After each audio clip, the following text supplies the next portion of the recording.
ஓடுறது, பைக் ஓடுறது, ரேசிங் போகிறது, இதெல்லாமே ஒரு ஃபேஷனாக மாறி வந்திருக்கு, ஒரு கனவுலகமாக மாறி வந்திருக்குது. இது ஏன், எதுக்கு? மக்கள் பசியோட பட்டோடு இருக்கிற ஒரு சூழ்நிலை, இதெல்லாம் தேவையா என்ற எல்லாத்தையும் வச்சு ஒரு மனு தாக்கலை செய்கிறாரு. அது கட்டுக்கடங்காத ஒரு புழுதி. வாகனம் போக போக போக போக அந்த புழுதி மேலே மேலே வந்துட்டே இருந்துச்சு. எதற்காக? இந்த பாதுகாப்பு பிரிவினர்களாக இருக்கலாம், இந்த விழாவை ஏற்பாடு செய்தவர்கள், போட்டி ஏற்பாடு செய்தவர்கள் இந்த விஷயத்திலேயே கரிசனை இல்லாமல் இருந்தாங்க. ஆனால் சொல்லப்படுது எல்லாரும் போங்க போங்கன்னு சொன்னோம், அவங்க போகல. மீசான் டிவி நேயர்களுக்கு அஸ்ஸலாமு அலைக்கும் வரஹ்மத்துல்லாஹி வபரகாத்துஹு. உங்கள் மீது சாந்தியும் சமாதானமும் உண்டாவதாக. நாங்கள் இன்றைக்கி பார்க்க போகிற ஒரு விஷயம் என்னென்னு பார்த்தீங்கன்னா, பிறநாள் தினம், புது வருஷ கொண்டாட்டங்கள் அப்படின்ட்டு பல விஷயங்கள் நடந்துட்டு போகிற இடத்துல தான் சோககரமான, துக்ககரமான சில சம்பவங்களும் நடந்துருது. இப்படியான ஒரு விஷயம் நேற்றைய தினம் நடந்திருக்கிறது. தியத்தலாவில் நடந்த சம்பவம் தான். உங்களுக்கு தெரியும், ஃபாக்ஸ் ஹில் சூப்பர் கிராஸ் என்று சொல்லப்படுகின்ற கார் பந்தய போட்டி ஒன்று நடந்திருக்குது. அதில் கிட்டத்தட்ட 7 பேர் இறந்திருக்கிறாங்க, 24 பேர் காயமடைஞ்சிருக்கிறாங்க. அதில் பல பேர் அபாயகரமான, கவலைக்கிடமான நிலையில் இருப்பதாக வைத்தியத்துறை சொல்லுது. இது பற்றிய காணொளி தான் இது. எங்களை சேனல் இதுவரைக்கும் சப்ஸ்கிரைப் பண்ணாதவங்க சப்ஸ்கிரைப் பண்ணிக்கொள்ளுங்க. எங்களுடைய பயனுள்ள காணொளிகள் உங்களை சேரும் என்று கூறிக்கொண்டு வாங்க வீடியோக்குள்ளே பார்க்கலாம். உண்மையிலே கடந்த காலங்களில் மரக்கறி வகைகள் ரொம்ப மலிவாக கிடைக்குதுன்னு ஒரு சந்தோஷம் இருந்துச்சு. ஆனால் இந்த நாட்டில் உயிர்களும் அவ்வளோ மலிவாகத்தான் இருக்குது அப்படின்ற ஒரு விஷயம் அவ்வப்போது நடக்கிற சம்பவங்களை பார்க்கும்போது தெரியுது. உண்மையிலே இந்த கார் பந்தயம், அதில் என்ன நடந்த அப்படின்ற ஒரு விஷயத்தோட, இதில் நம்ம கற்றுக்கொள்ள வேண்டிய பாடங்கள் என்ன, சமூக விழிப்புணர்வு என்ன என்ற ஒரு விஷயத்தை பார்க்குறதோட, இந்த கார் பந்தயம்ன்றது என்ன, இதில் லாபம் ஊற்றுறது யார், எதற்காக இதெல்லாம் செய்கிறாங்க அப்படின்னா பல்வேறு சுவாரஸ்யமான விஷயங்களை தான் இந்த காணொலியில் நாங்கள் பார்க்க போகிறோம். முதல் விஷயம் இந்த கார் பந்தயம்ன்றது, அது சுருக்கமாக சொல்கிறதா இருந்தால் பணக்கார வர்க்கத்தினுடைய விளையாட்டு அப்படின்னு சொல்லப்படுது. என்ன காரணம்னு கேட்டால், அதுக்கு மேலே சொல்லப்படுற ஒரு விஷயம்தான் பணக்கார வர்க்கத்தினுடைய சூதாட்ட விளையாட்டுன்னு சொல்லப்படுது. அப்போ இதில் யார் பணம் ஈட்ட போகிறாங்க, வேர்ல்டில் இது எப்படி பார்க்கப்படுதுன்ற விஷயங்களை பார்க்குற போது கிட்டத்தட்ட 52.7 கோடி பேர் இதை டெலிவிஷனில் பார்க்குற ஒரு வழக்காரை கொண்டிருக்கிறாங்க. இப்போ இளைய சமூகத்திட்ட பணக்கார வர்க்கத்து சமூகத்திட்ட கார் ஓடுறது, பைக் ஓடுறது, ரேசிங் போகிறது, இதெல்லாமே ஒரு ஃபேஷனாக மாறி வந்திருக்கு, ஒரு கனவுலகமாக மாறி வந்திருக்குது. இது எல்லாத்துக்கும் தீனி போடுற மாதிரி இது ஒரு வியாபாரமாக கொண்டு உயிரையே பணயம் வச்சு விளையாடுற ஒரு விளையாட்டாகத்தான் வேர்ல்டு இது பார்க்கப்படுது. எனவே நம்ம நாட்டை பொறுத்த வகையில் இப்படியான விஷயங்கள் எவ்வளோ தூரம் ஆரோக்கியமான ஒரு விஷயத்தை நாங்கள் பேசி ஆகணும். ஏன்னு கேட்டிங்கன்னா, பக்கத்து நாட்டில் ஏதாவது ஒரு விஷயம் நடக்கும்போது அது நம்ம நாட்டில் ஒரு தாக்கத்தை செலுத்துது. வேற எங்கேயும் நாங்கள் போக தேவையில்லை. ஐபிஎல்லாக இருக்கலாம், ஏனைய விளையாட்டுகளாக இருக்கலாம், இங்கேயும் அதோடைய தாக்கத்தை பார்க்க முடியுது. அதில் ஒரு வகை தான் கார்பந்தயம். இந்தியாவில் தொடங்குறாங்க 2011ஆம் ஆண்டு. அதில் ஒரு தனி கம்பெனி, தனியார் நிறுவனம் உண்டு, 2500 ஏக்கர் நிலப்பரப்புல கிட்டத்தட்ட 5 கிலோமீட்டருக்கு அந்த கார் ஓடுற பாதையை சரி கட்டுறாங்க. இதுக்கு இவங்க செலவிட்ட தொகை என்ன தெரியுமா? 2000 கோடி. இது மிகப்பெரிய விமர்சனமாக இருந்துச்சு. அதுக்கு பிறகு சென்னையில் இதை செய்கிறதுக்கான ஏற்பாடுகளை கடந்த வருஷம் செஞ்சுருந்தாங்க, 2023. இப்போ ஒரு வைத்தியர் என்ன செஞ்சாருன்னா, இதுக்கு எதிராக ஒரு மனு தாக்கலை செய்கிறாரு. இது வேண்டாம், இது ஆரோக்கியத்துக்கு நல்லமில்லை, இது மிகப்பெரிய பாதகங்களை உருவாக்கும். 250 கிலோமீட்டர் வேகத்தில் போகிற ஒரு வாகனம், அதனால் வர ஒளிச்சூழலில் நடக்கிற மாற்றங்கள் மிகப்பெரிய ஒரு தாக்கத்தை ஏற்படுத்தி இது வேண்டாம் என்று ஒரு மனு தாக்கலை உயர் நீதிமன்றத்தில் செய்கிறாரு. அது அவர் குறிப்பிட்ட சில விஷயங்கள் ஒன்று தான், அந்த காருடைய வேகத்தில் அந்த ஆசன சீட்டில் உட்காந்து ஓடுற டிரைவர் இருக்கார் இல்லையா, அதில் இருக்கிற ஹீட்டர் அளவு 50 டிகிரி செல்சியஸ். இப்படி ஒன்றுக்குள்ள ஒரு மனிதன் வாழ்றது இருக்கு இல்லையா, கிட்டத்தட்ட 3 இருந்து 5 லிட்டர் தண்ணி அவரோட உடம்புலேருந்து வெளியாகும். இந்த போட்டி முடியும் போது கிட்டத்தட்ட சுமார் ஒரு 5 கிலோ எடை குறையதுக்கான வாய்ப்புகள் இருக்குது. இது உள்ளுக்குள்ளவருக்கு. வெளியே உள்ளவங்களுக்கு இதனுடைய சப்தம், இதனுடைய ஏனைய விஷயங்கள் எல்லாமே பாதிப்பு உண்டாக்கும் என்று சொல்லி ஒரு தடையை பிறப்பிச்சார். எல்லாத்துக்கும் மேலே அவர் சொல்லியிருந்தாரு, அரசாங்கம் 42 கோடியை அந்த பாதையை செய்கிறதுக்கு ஒதுக்கி இருந்துச்சு. இது ஏன், எதுக்கு?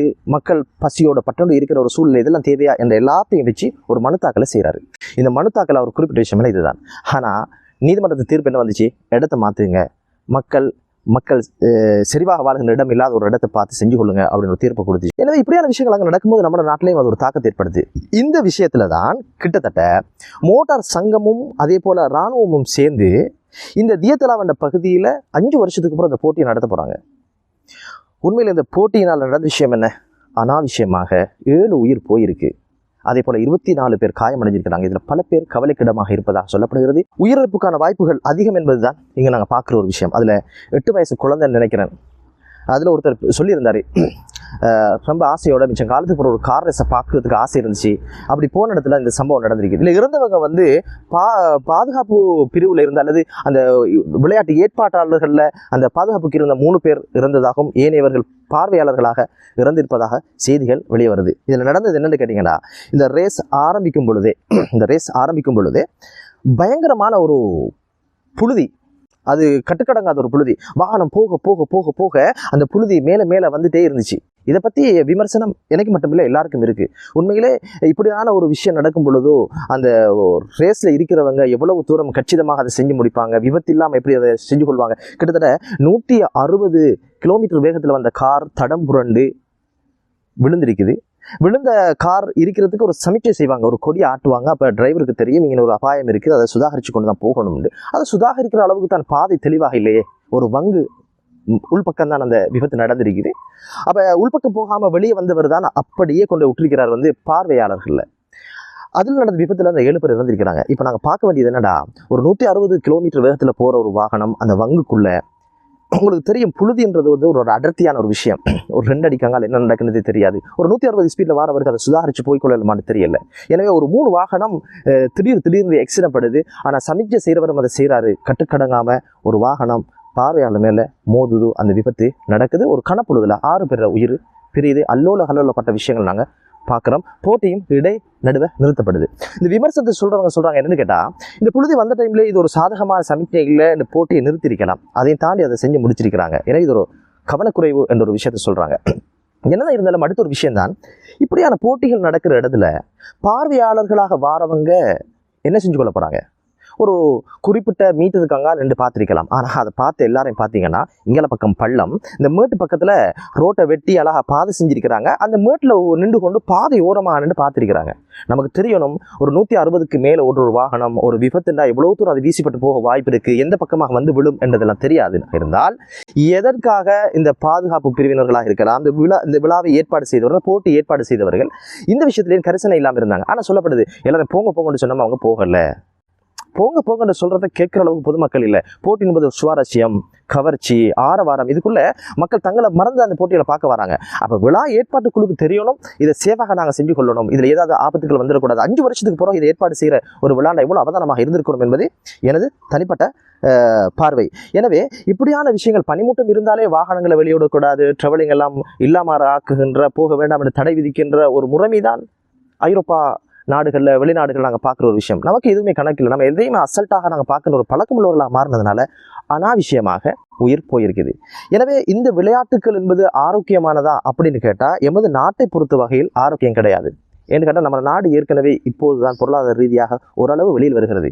எனவே இந்த விளையாட்டு என்பது காலப்போக்கில் IPL மாதிரி பெரிய அளவில் போயிட்டு விளம்பரங்கள் பெரிதாக லாபம் ஈட்டுகின்ற, அதே போல் சூதாட்டத்துக்குள்ளே போகிறதுக்கான வழிவகைகள் இது இருக்குது. எனவே சூதாட்டம் என்பது ஒரு நாட்டுக்கு நல்லதல்ல, அது முறையில்லாமல் பணம் ஈட்டுவதை குறிக்கும். எனவே நம்ம அன்றாட முன்வதற்கு வழி இல்லாமல் அன்றாட தொழிலாளர்கள் எத்தனை பேர் தொழிலை இழந்து நாடு மிக மோசமான ஒரு கண்டிஷனில் இப்போ ஓரளவு மேலிருந்து வருகின்ற காலகட்டத்தில் இப்படியான செலவினங்களில் இப்படி ஒரு விளையாட்டு தேவையா என்று கேட்டால் என்னை பொறுத்தவரை அது தேவையில்லாத விளையாட்டாக நான் பார்க்கிறேன். அதுக்கு காரணம் வீண்விரயம் என்பதும், அதுக்கு அடுத்ததாக இதில் சூதாட்டங்கள் எதிர்காலத்தில் வருவதற்கான மிகப்பெரிய வாய்ப்புகள் இருக்கிறது. எனவே அது மோசமான ஒரு கலாச்சாரம், மோசமான ஒரு பொருளீட்டர்கள் போவது நாட்டினுடைய பொருளாதாரத்துக்கு ஆரோக்கியம் இல்லை என்பது. அது மட்டுமல்ல, பல உயிர்களை காவு கொள்கின்ற ஒரு விஷயத்தை பார்க்கிறோம். இஸ்லாம் இந்த விஷயத்தில் எப்படி நமக்கு வழிகாட்டுகிறது என்றால், இது போன்ற போட்டிகள் சூதாட்டத்துக்குள் போகுமாக இருந்தால் அது இஸ்லாம் முற்றுமுழுதாக ஹராம் என்ற தடையை விதித்திருக்கிறது.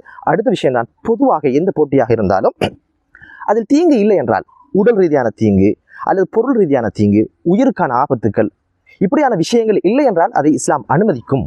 அதில் ஏதாவது ஆபத்துகள் இருக்குமாக இருந்தால் நிச்சயமாக அதை இஸ்லாம் அனுமதிக்காது. காரணம், பரிச்சயம் செஞ்சு பார்க்கின்ற இடம் கிடையாது.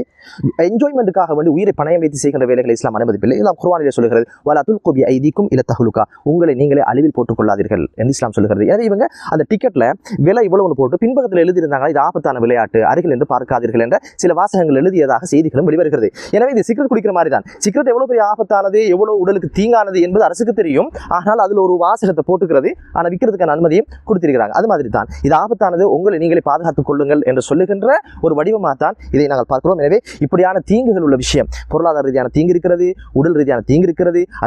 அதே போன்று ஏனைய நேர விரயம் இருக்கிறது, ஏனைய பக்க விளைவுகள், சுற்றுச்சூழல்களில் ஏற்பட்ட மாற்றங்கள், மாசுபடுதல், எல்லா விஷயத்தை பார்க்கிற பொழுது இப்படியான விளையாட்டுகள் ஒருபோதும் நமக்கு ஆரோக்கியமானது இல்லை என்பதுதான் குர்ஆன் தெளிவாக சொல்கிறது. இன்னொரு விதி சொல்கிறது, லா வரர வலா லிரார, நீங்கள் தீங்கு செய்யவும் கூடாது, பிறருக்கு நீங்கள் தீங்கு செய்யக்கூடாது, எந்த வகையிலும் உள ரீதியாகவோ உடல் ரீதியாகவோ பொருளாதார ரீதியாக நீங்கள் தீங்கு செய்யக்கூடாது. வலா லிரார, நீங்கள் தீங்குக்குள்ள போகவும் கூடாது. லா வரர வலா லிரார, பிறருக்கு தீங்கு ஏற்படுத்தவும் கூடாது, நீங்கள் தீங்குக்குள்ள போகவும் கூடாது. இன்னைக்கு உயிரை பணயம் வைத்து ஆடுகின்ற ஆட்டம் இது உண்மையிலே மனித இனத்துக்கு உகந்தது அல்ல. எனவே இது போன்ற நிகழ்வுகள் எப்போதுமே நாம் ஒரு விபத்தாக கடந்து செல்கிறோமே தவிர எம்மில் எந்த மாற்றங்களும் ஏற்படுவதாக தெரியவில்லை. எனவே அனைத்து தரப்புகளும் விழிப்போடும் அவதானமாகவும் இருக்க வேண்டும். இதில் இருக்கிற சாதக பாதங்களை பகுப்பாய்வு செய்ய வேண்டும். இது எமது நாட்டுக்கு உகந்ததா இல்லையா என்ற விஷயங்கள் எல்லாம் பகுப்பாய்வு செய்யப்படும். இதனால் பொருள் ஈட்டப்படுகின்றவர்கள் யார், பொருள் ஈட்ட பார்க்கின்றவர்கள் யார், இதில் என்ன நடக்கப் போகிறது என்ற விஷயங்கள் எல்லாம் நாம் கற்று அதன்படி அந்த விடயங்களை பற்றி சிந்தித்து செயல்படுகின்றவர்களாக இருக்க வேண்டும். இது வேடிக்கை நடக்கிறது என்பதற்காக பார்க்க போகின்றவர்கள் அதிகமானவர்கள் இருப்பார்கள். எனவே இன்னைக்கு 7 உயிர்களை காவு கொண்ட ஒரு சம்பவமாக பதிவு செய்யப்பட்டிருக்கிறது. எனவே இது போன்ற அவல நிலையங்கள் நடக்காமல் இருக்க விழிப்போடு இருப்போமாக என்று கூறி மற்றொரு காணொலியில் உங்கள் அனைவரும் சந்திக்கும் வரை விடைபெறுகிறேன். அஸ்ஸலாமு அலைக்கும் வரஹ்மத்துல்லாஹி வபரகாத்துஹு.